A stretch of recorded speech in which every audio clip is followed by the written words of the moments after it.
నమస్కారం. Welcome to news local. Mandapeta నియోజకవర్గాన్ని రాజకీయాలకు అతీతంగా అభివృద్ధి చేసేందుకు కృషి చేస్తున్నానని మండపేట ఎమ్మెల్యే వేగుళ్ల జోగేశ్వరరావు పేర్కొన్నారు. మండపేట పురపాలక సంఘం కౌన్సిల్ సమావేశం చైర్పర్సన్ పతివాడ నూకా దుర్గారాణి అధ్యక్షతన మంగళవారం కౌన్సిల్ సమావేశం మందిరంలో జరిగింది. ఈ సమావేశానికి ఎక్స్ అఫీషియో సభ్యునిగా ఎమ్మెల్యే వేగుళ్ల పాల్గొని అన్న క్యాంటీన్పై చర్చించగా సభ్యులందరూ ఏకగ్రీవంగా ఆమోదించారు. 5 ఏళ్ల క్రితం అన్న క్యాంటీన్లు కొనసాగుతాయని ప్రకటించిన 3 రోజుల్లో అద్దం లేని వంకలతో వైకాపా ప్రభుత్వం మూసివేసిందని, పేదవానికి అతి తక్కువ ధరకే భోజనం పెట్టే విధానం వైసీపీ ప్రభుత్వానికి నచ్చకపోవడం విచారకరమన్నారు. అయితే 2024 ఆగస్టు 15వ తేదీ నుండి అన్న క్యాంటీన్లు పునఃప్రారంభించడం హర్షం వ్యక్తం చేశారు. ఈ అంశంలో చైర్పర్సన్కు ఒత్తిడి ఎదురైనా తమ బాధ్యతలను సక్రమంగా నిర్వర్తించడం అభినందనీయమన్నారు. అలాగే పలువురు కౌన్సిలర్లు మాట్లాడుతూ పట్టణంలో ట్రాఫిక్ సమస్య, టౌన్ ప్లానింగ్ అజెండాలో పొందుపరిచిన 25 అంశాలపై చర్చ జరిగింది. ఈ సమావేశంలో కౌన్సిలర్లు, మున్సిపల్ కమిషనర్ బి రాము, అన్ని శాఖల అధికారులు పాల్గొన్నారు.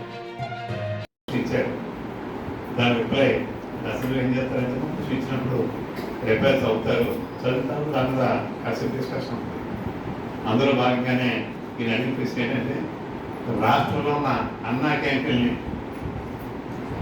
మూసేస్తారని చెప్పి తెలియవస్తుంది.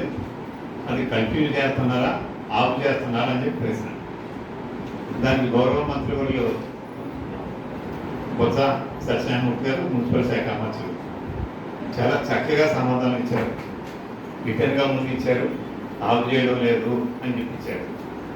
ఆయన ఏం చెప్పారంటే కొంతమంది మన మీద అవాండాలు ఇస్తున్నారు జూలై 28 కానీ మేము ఇందులో అవకతవకలు జరిగినాయి అంచేత అవకతవకలను సరిచేసి మరింత నాణ్యంగా 5 రూపాయలకే మేము భోజనం పెట్టబోతున్నాం అని అసెంబ్లీలో ఆ రికార్డులో కూడా అది చాలా క్లియర్గా చెప్పారు.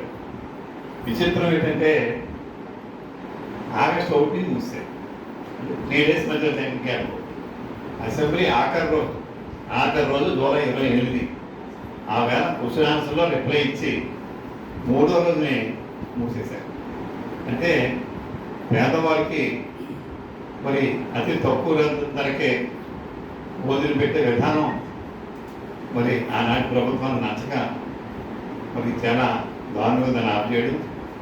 దానిలో భాగంగానే ఎన్నికల ప్రచారంలో భాగంగానే, ఎన్నికల మేనిఫెస్టోలో భాగంగానే 5 రూపాయలకే తిరిగి అన్నా క్యాంటీన్ని ప్రారంభిస్తామని చెప్పి కూటమి మరి ఆ పార్టీ అనౌన్స్ చేసి మరి దాని వల్ల అమలు చేస్తున్నందుకు మరి రాష్ట్ర ప్రభుత్వాన్ని, ముఖ్యంగా గౌరవ ముఖ్యమంత్రి గారు శ్రీ నారా చంద్రబాబు నాయుడు గారిని, శ్రీ పవన్ కళ్యాణ్ గారిని, శ్రీ నారా లోకేష్ గారిని అభినందిస్తూ మరి మీ మీద కూడా కొంత ఒత్తిడి వచ్చిందన్నారు, ఎందుకు సంతకం పెట్టారని.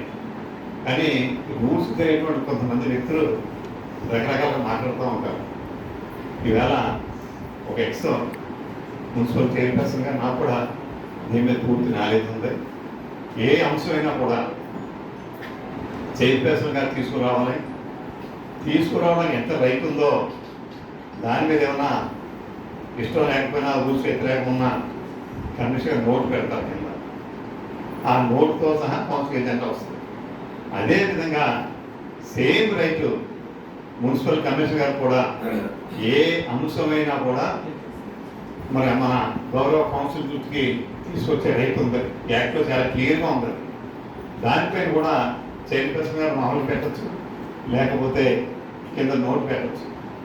దానికి ఏ కారణంతో మళ్ళీ ఆ నోట్తో సహా కమిషనర్ గారు తీసుకొచ్చిన దాన్ని మరి మన మీటింగ్ వస్తుంది.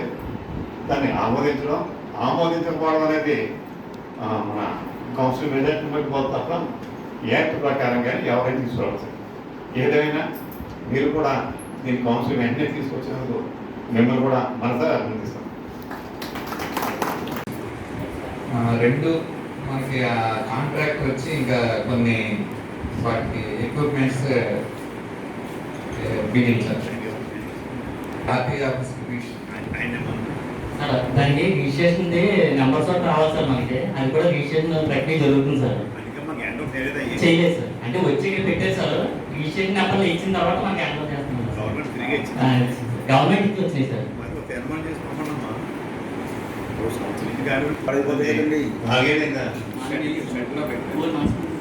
ఆన్లైన్ అయిందా ఈ సంవత్సరం కదా కోడ్ ముందు వచ్చింది సార్. దానికి ఏమైనా షెల్టర్ ఇచ్చారండి? ఇమీడియట్గా మీరు అయితే మీరు చేయలేదు మీరు ట్రై మాట్లాడితే అదే మాట్లాడాను సార్, ఆయన వస్తానన్నారు సార్.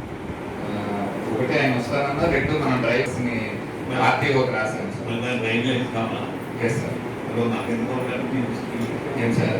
మెయింటెనెన్స్ ఎక్కువైపోతుంది కదా మెయింటెనెన్స్ ఎక్కువ మరి అంటున్నాను అంటే స్టేట్ వైడ్ అన్ని మున్సిపాలిటీకి అక్కడి నుంచే పంపించేస్తారు. ఒకటే రాశాను. లైసెన్స్ కావాలి కదమ్మా అదమ్మా ఇప్పటికే మనకి స్టాఫ్ తక్కువ రిటైర్ అయిపోయిన దాంట్లో జాబ్ ఏం తీసుకుంటలేదండి. ఇప్పటికే శానిటేషన్ బ్లీచింగ్ సొద్దు పొడుగును మన పిండి ఆడతారు కదా, అది ఏం ఉపయోగం? దాని మీద ఎంక్వైరీ చేయించండి. అసలు ఎవరు సప్లై చేశారు? అది శాంపిల్ పంపించాలి. లేకపోతే మీరు జల్లి చూడండి సార్. అది బోర్డు స్టాక్ నుంచే బ్లీచింగ్ స్ప్రే ఇచ్చారు. అది ఎవరు సప్లై చేయాలండి? అన్ని స్టాక్ ఏంటంటే ఆయిల్ బాల్స్, స్ప్రేయర్స్ ఇంపార్టెంట్ అండి. ఈ మీకు గ్యాప్ ఉంటే చెప్తే మేము అటెండ్ అవుతాం. అవి బ్యాటరీ ఛార్జర్ వాహనాలు అంటున్నారు కదండి. ఏమండి? బ్యాటరీ ఛార్జర్ వాహనాలు అంటున్నారు ఆ, కదా. ఆ. అవి మరి మనకి హ్యాండ్ ఓవర్ చేసేటప్పుడు టైం అయిపోతే బ్యాటరీ కూడా గ్యారంటీ 3 years. అందుకనే కాంట్రాక్ట్ వచ్చి దగ్గరుండి మన హ్యాండ్ ఓవర్ ఇంజనీరింగ్ సెక్షన్ వచ్చి చేస్తాం. మనకి బ్యాటరీ వారంటీ వస్తుంది. ఆల్రెడీ మాట్లాడామండి. పర్ఫెక్ట్ గా ఉంటేనే మనం హ్యాండ్ ఓవర్ చేస్తాం. గ్యారంటీ ప్రింట్ లేకపోతున్నాను. అదే చాలా ఇబ్బంది కావడం, చాలా ప్రమాదం. ఏదో జరిగిపోయేదాకా మనం ఎవరు పట్టించుకోకపోతే జరిగిపోయిన తర్వాత మనం చేసే అవకాశం ఉండదా? మన మున్సిపల్ షాప్ అండి బస్ స్టాండ్ యువత నుంచి ఇక్కడ మన విగ్రహాలు పెట్టేది కదా, అక్కడ వరకు కూడా ముఖ్యంగా నేను చూడాలి చాలా సార్లు చూస్తున్నాను. ఏంటి ఇంత ఇలాగ ఉంటుందో అది ఎవరు పట్టించుకుంటుంది కదా. అది కొంచెం ఎవరు చెప్తే ఆ షాప్లో ఎవరు మా తాలూకా అని చెప్పేసి మనలోనే ఎవరైనా రికమెండేషన్ కూడా చేయకుండా ఉండాలని చెప్పేసి కోరుతూ ఆ రకంగా యాక్షన్స్ తీసుకోమని మన మున్సిపల్ కమిషనర్ గారిని మీ ద్వారా కోరుతున్నాను. ఒకటి మాత్రం నేను కపిలేశ్వరం రోడ్డు దగ్గర మొదలుపెట్టి ఇలా పెద్దగావ వరకు కానీ ఇట్లా కానీ ఈ పక్కకి కానీ అలాగే కొన్ని సందుల్లో కానీ ఇదే విషయం గత కౌన్సిల్లో ప్రకాశ్ గవర్నమెంట్ వచ్చింది. జోగేశ్వరరావు దీంట్లో స్పందించి చాలా ఇబ్బందిగా ఉందని చెప్పి చెప్పడం జరుగుతుంది. కాకపోతే ఏంటంటే మన పరిస్థితి ఎవరు ఏం మాట్లాడితే అక్కడ అనుకుంటుందేమో పోయి ఇప్పుడు నేను ఏదైనా మాట్లాడితే రేపు పొద్దున్న ఈ ప్రెస్ అందరూ నా పేరు రాత్రి గంగరాజు పేరు పక్కన పెట్టి రాజగోవా తీసేయమన్నాడు. నాకేం భయం లేదు, తీసేమని పొడి చేసి ఎక్కింది లేదని నేను కూడా చెప్తాను. గంగరాజు గారికి 100% సపోర్ట్ చేస్తున్నాను. చాలా ఇబ్బందిగా ఉంది రోడ్డు మీద వెళ్తానికి. ఇప్పుడు ఆమె రేట్లు వేసేసారు, లేకపోతే ఎలా సిమెంట్ కట్టారంటే రేట్లు వేసారు, తర్వాత ఏమో సిమెంట్ కట్టారు రేట్ కిందకి, ఇంకొంచెం రేట్ ఎదరు పెంచారు, సైకిల్ పెడుతున్నారు. ఎదురులో షాపులు కట్టడానికి పర్మిషన్ ఇస్తున్నప్పుడు మున్సిపాలిటీలు ఎన్నో కౌన్సిల్ నుంచి గొడవ పెడుతున్నారు. షాప్ కట్టేస్తున్నారు, ఎవరు ఏం వదలకున్నాను సైకిళ్ళు రోడ్డు మీద పెడుతున్నారు, ఆ వీధిలోకి వెళ్తానికి ఇబ్బంది పడుతున్నాం అని. ఏం చెయ్యం? డిపార్ట్మెంట్ ఏమన్నా అంటే వేరేగా ఉంటుంది. డబ్బులు తీసుకుని పర్మిషన్ ఇచ్చేస్తారు టౌన్ ప్లానింగ్ వాళ్ళు. చూడండి వీధులు ఎలా ఉంటాయి. వీధికి సైకిల్ పెడితే ఎవరో కనీసం మొన్నటి వరకు బస్సు వెళ్ళేది, ఇవాళ కారు కూడా వెళ్దాం, ఇవాళ మోటార్ సైకిల్ కూడా వెళ్ళే పరిస్థితి ఉంది. కొన్ని సందులు ఉన్నాయి, ఇంకా మా వీధిలో అలవాటుపడిపోయాం. మేము కూడా కారు బయట చిన్న కారు వేసుకుంటే ఇప్పుడు పెద్ద కారు ఎక్కుతున్నాం. మెయిన్ రోడ్డు ఏంటి పరిస్థితి? రోడ్డు ఎంత ఎడాలుతుంది? కపిలేశ్వరం రోడ్డు ఎందుకు ఎదరికొచ్చి తీయండి. ఆయన గంగరాజు చెప్పినట్టు ఎవరో రికమెండేషన్ చేయరు, తీసేయండి.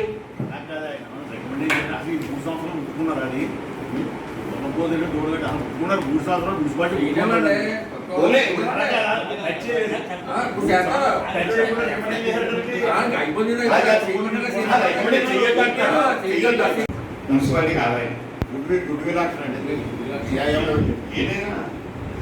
ఏదైనా అంతిలో నేను మిమ్మల్ని పోలేదు ఓకే, మీరు తిరస్కరించేయండి, ఆమోదించాలంటే ఆమోదించేయండి.